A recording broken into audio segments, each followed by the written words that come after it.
Hey everybody, Pierre, Quinn here, and I teach leaders like you how to courageously begin the journey to personal and professional transformation. And in this video, I want to talk to you about why TikTok was in trouble a long time ago, and your organization is probably in trouble too.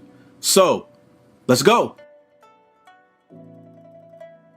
Before we jump deeper into the video, be sure to hit that subscribe button so that you could be one of the first to know whenever I release new content. And if you're already subscribed, be sure to hit that notification bell so that you don't miss any of the alerts.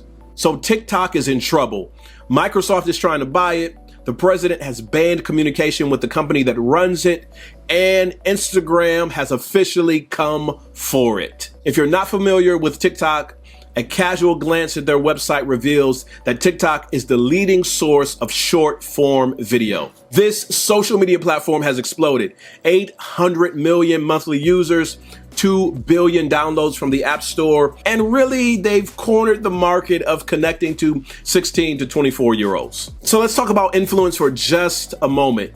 And this is nothing new. I know we try to put down influencers, but we've been doing this the longest time with athletes and entertainers. Big organizations come to them and ask them to promote their goods, their products, their services. Now social media has created influencers that don't have to be athletes, that don't have to be entertainers, that don't have to be well renowned for some amazing feat. They're just well renowned in social media to now get those same endorsements, to now have big brands coming to them and asking them to share their influence, market their goods, their products, their services to their audience. So this really isn't anything new. But here's where TikTok messed up, and as a leader, you're probably messing up too in your organization.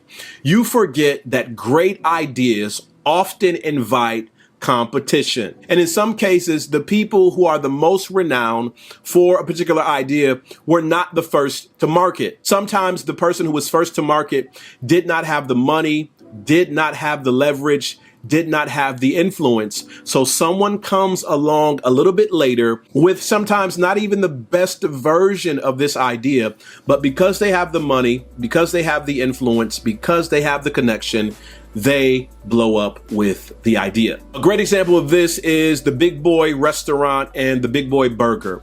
Now, Big Boy restaurants were opened in the 1930s in California, and their signature sandwich, the Big Boy burger, was created in 1937. Now, the story is some musicians walked into a Big Boy restaurant late one evening and said, "We want something that's not on the menu. We want something different. What do you have for us?" And that night, as legend has it, the Big Boy sandwich was created. The Big Boy sandwich had 3 pieces of bread, 2 beef patties, a sauce, lettuce, cheese, pickles, onions, sesame seed bun. Sound familiar? Now, Big Boy franchises were opened in the Detroit area in the 1950s. So in the 80s and 90s, I grew up going to Big Boy restaurants with my family. And I remember the first time I tried a Big Boy burger. I was a little upset. How could Big Boy copy the Big Mac? I didn't know the story. I didn't know the history, even though it was printed on those little paper placemats. I never really read the fact that Big Boy restaurants, 1930, Big Boy sandwich, 1937. It wasn't until 1967 that a McDonald's franchisee invented the Big Mac. The franchisee admits that he was inspired by the Big Boy. He said it wasn't like inventing the light bulb. The light bulb was already there. I just had to screw it in. And that's why you can't forget the fact that good ideas, that new ideas, that innovative ideas always invite competition. One of the great ways to navigate this is to ask the question, so what else do we do? Let's go back a little bit. Remember the whole KFC Popeyes debacle? That was really crazy, and we found people fighting for Popeye sandwiches. Now, people were fighting for Popeye sandwiches because the Popeyes chicken sandwich was new. And Popeyes admits that it was coming after Chick-fil-A in their market share because Chick-fil-A advertises itself as having a really, really, really good chicken sandwich. Now, if we're honest, Chick-fil-A, if you've had it before, is not the best chicken sandwich that you've ever had. In fact, the best chicken sandwich out there in the market is probably at some mom and pop restaurant, probably at some gas station restaurant. It's one of those places that has the best chicken sandwich. What sets Chick-fil-A apart and what allows them to hold on to market share, even in the midst of this rush to market with a sandwich by Popeyes, it's that Chick-fil-A recognizes that their what else is service. So everybody's selling chicken sandwiches. What else do? We make sure the experience with us is top shelf, is top notch, is world class, is second to none. So you can come for this sandwich all you want to, but most people aren't going to go after the what else. And if you continue to ask, what else do we do? Your organization will do a much better job of standing the test of time. Now, Vine is a great example of this. If you've never heard of Vine, Vine was one of those social media platforms that was all about the 6-second video. And Vine went crazy. So many people were enjoying videos from Vine, even if they never create those videos themselves, much like TikTok. But here's the mistake that Vine made. There was so much innovation around the development of the platform. Let's pause here. For all we know, someone else came out with a much better platform before Vine, but Vine might have had that leverage, connection, and money that brought them more awareness in the marketplace. Anyway, so many people are attracted to Vine. Influencers are popping up, brands are jumping on, and Vine is living the good life.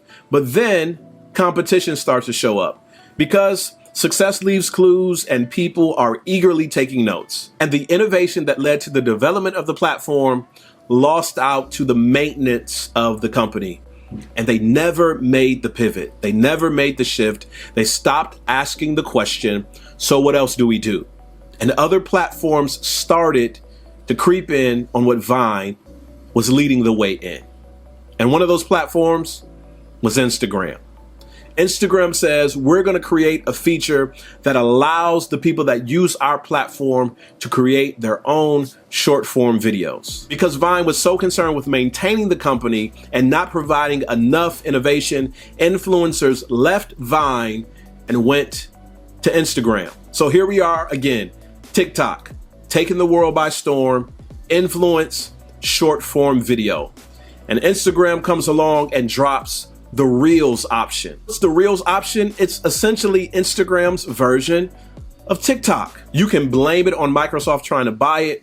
You can blame it on the president banning communications with the company that runs it. You can blame it on Instagram all you want to, but competition was coming anyway.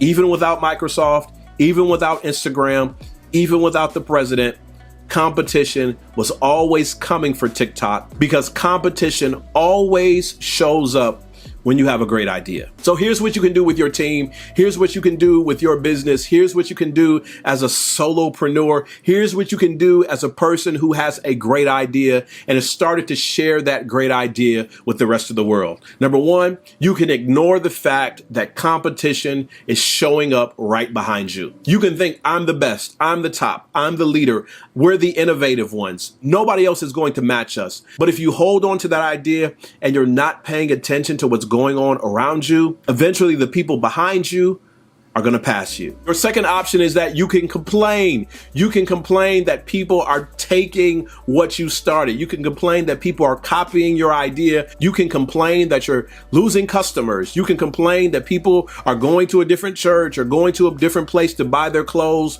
or going to a different place for advice. You can complain all you want. Complaints could be the main section of all of your meetings and all of your conversations around the organization. But the more that you complain, the more you waste time, the more you lose leverage, and the more you miss out on opportunities. Or you could take the third option. The third option is continuing to ask the question, what else do we do? So when the competition comes, when someone shows up on the scene and their version of it is more attractive than yours, when someone shows up on the scene and they make more money with their version than you made with your version, if your idea is copied and pasted by someone else, as long as you're continuing to ask, what else do we do, and steadily moving your organization in that direction, you can survive no matter what the competition does. So TikTok was in trouble because it had a great idea. And everyone who shares a great idea with a wider audience is inviting competition. That's just the nature of the game. That's just one of the challenges of leadership. So now that you know competition is coming, you got options. You can ignore it. You can complain about it. But I hope you continue to ask the question, so what else do we do?